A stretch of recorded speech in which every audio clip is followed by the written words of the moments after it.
So as you guys may have seen from my post on my website and blog and things like that, I've been getting into, even on my Twitter, getting into Litecoin and Bitcoin. Now, I'm not going to go into really explain Litecoin and Bitcoin to you because it's a very, very, very complicated process. But it's it's a cryptocurrency. There will be links to my article on my website, and so you can read more about it. And I will put links in the description on where you can find more information about it. But yeah, so this is pretty much my mining rig for Litecoin. Right now it's Litecoin.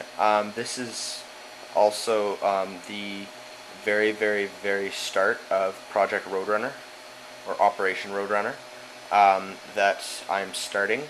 It's a supercomputing project that is being made out of completely scrap computer parts.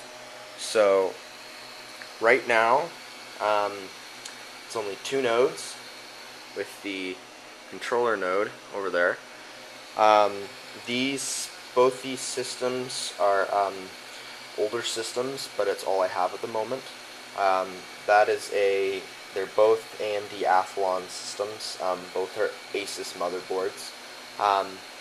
Now, I don't have clustering completely configured yet right now, so these are operating as single systems, but they will be operating as a Beowulf cluster.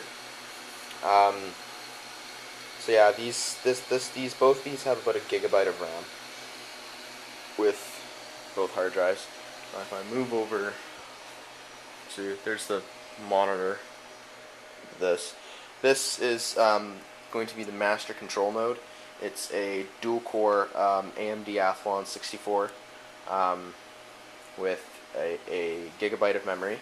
Now I'm going to be adding another gigabyte of memory because this is the control node, it needs to have a higher spec to handle the amount of the process scheduling that would go on to those systems over there.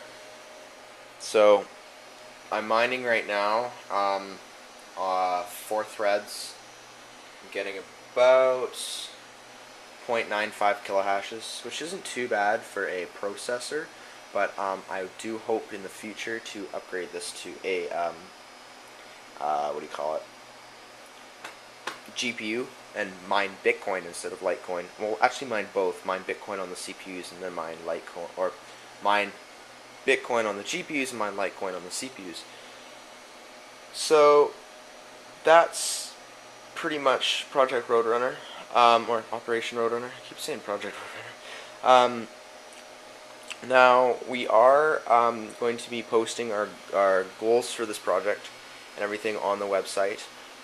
It outlines the target specs and the different nodes that are going to be. Like we're going to have, there's 5 different nodes. One's a compute node, one's a gateway node, one's a login node, then there's a bunch of different nodes. They basically just perform different functions to supplement the PUs, or the processing units, of the actual cluster. Now, this cluster is going to be built over time, and out of just any computer parts that we can find pretty much, or that are donated to us. We are accepting donations in Bitcoin, Litecoin, computer parts, and Canadian dollars, and US dollars, whatever. I'll put links for that in the description because this project is not going to be just for Litecoin and Bitcoin mining. It's going to be much larger than that. We plan on being able to designing the system to be also able to do C++ code compiling, so major compiling projects, rendering farms,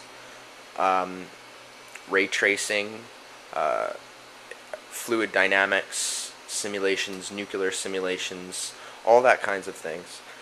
We're going to also be allowing at certain times it to be rented out to universities. So if any professors or anything are watching this, universities and schools for their science and physics departments to be able to use the cluster instead of having to build their own. Like, it's going to be a really cheap fee, like only about $100 a month for that times, and it will be scheduled times that people will be able to use it. So the schedules will be posted regularly, so you can know when you can log on and when you cannot, because we are going to be running a lot of tasks on this machine. So we need to schedule the time right. So if you guys want to contribute to this project, like I said, I'm going to be putting links below for a address where you can send Litecoins and Bitcoins, and an address where you can send dollars through PayPal.